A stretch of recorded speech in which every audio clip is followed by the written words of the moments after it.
Hello everyone, update 1.6 has finally dropped and we got a bunch of goodies inside the game. I will say though, I was for some reason thinking we were going to be getting the guild battles when I clearly knew we weren't getting it till update 1.7. But one thing they did post is the official Reddit has been launched for Souls. If we get 25,000 people to go over to Reddit and join it, we're all going to get a free epic hero. So it doesn't really sound like a bad deal. I don't know if a lot of people are using Reddit anymore. I kind of look at it every now and then when I want to see if something's a scam, but that's about it. So I'm going to go over there, join up on it, and see what it's all about. Now we do have the Deep Forest Treasure event, which is going to be the event we've been waiting for at least. Fortunately, no summons in on this one, but this is our chance to get both Jack and Lena, which I will say I did grab a Lena. Both of the skills on these look very interesting, and we'll show them in a second. But the other thing I want to just make sure I get out of the way is there is supposedly the comeback rewards. I'm going to go and see if I can load up my Android device, which I do have the game on.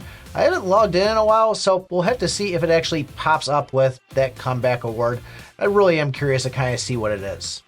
But the Deep Forest Treasure event, this is going to be doing our logins, doing our cave exploration missions, we have that at least, and then opening a certain number of chests. We will also get rewards depending on how much we fuse Lena and Jack into a 3-star, 4-star, you know, the whole fusing thing on it. If we can get enough of these. I did do something like 25 pulls on the pay to win account. That's where we grabbed Lena. And I think I had maybe like 15 or 20 on the free to play one.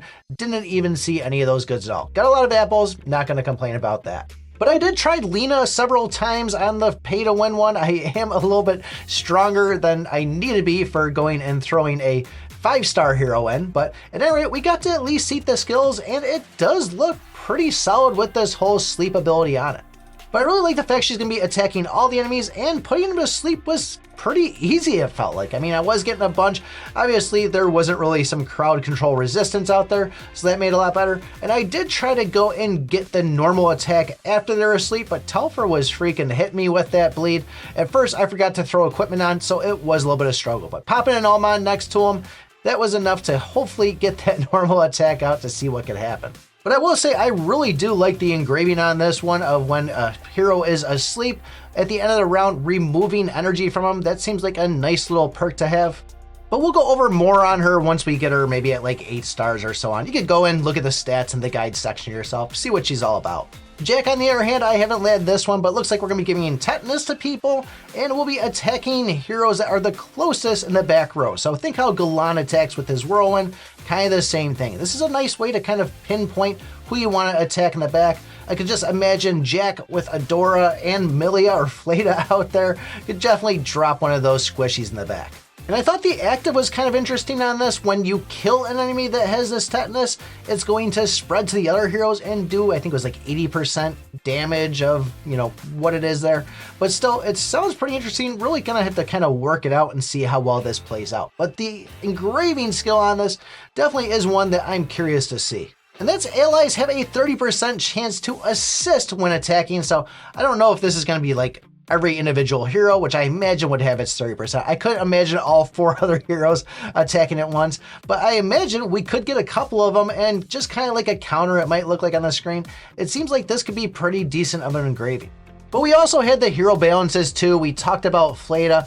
I did see an increase in the numbers, but I didn't see any changes in the chances like it mentioned inside the description. So originally that level 10 stat was 25 energy. That's now been bumped up to 30. The level 20 was 25 energy with an 8% chance of that shield. Now it is 35 and 9%. The level 30 used to be 30 energy and 11%. That's now 40 energy and 14%. And the final one was 35 energy and 14%. This is now 50 energy and 20%. Telfer, on the other hand, had his 3rd passive skill increase, and nothing really changed too much besides when dodging, it used to be you would get a 14% attack increase that would last for 1 turn. That's now been moved down to 10% attack, but now, instead of 1 turn, we can stack this up to 5 times. So this is going to make Telfer pretty strong. And at level 2, it's pretty similar there, but instead of 10%, it's now 6%, but still we have that 5 stacks on it. Telfer got an increase to his dodge rate on his first passive, where it was 16% before, now it's 20%, and then the final skill that was 20% is now 25%. And I don't really see that one making any big changes inside the game, but it did get a little bit of a buff. Tanya's kind of the same way. She got a little extra there on her active skill. It used to be 175% attack to the front row. Now it's going to be 180%. Also, her skill guard shot is going to give an increase to penetration. Used to be plus 10%. Now we're at 20%. And also that crit weekend, when an enemy gets hit, they're going to be more likely to get crit attacked. So it used to be 1 turn. Now it's 2 turns. And then the last thing was the Awaken skill at Tanya there, her level 5, which means you got to get her to 18 stars. But it used to be 15% crit damage increase, and you could stack that up to 3 times, so max it out at 45%. Now it got changed to 20%, so potential to stack it up to 60% damage increase. So that's pretty much what we got out of the update here. We do have that sweet event coming on the 8th, so maybe hang on to your summons till that, see if there's anything good on that. But I guess, what do you guys think of this here? We don't got the guild battles, but we still got some interesting stuff. Didn't see any skins out there, but I didn't really dig too deeply to see if there is any new outfits. I think they would have mentioned it if that was the case.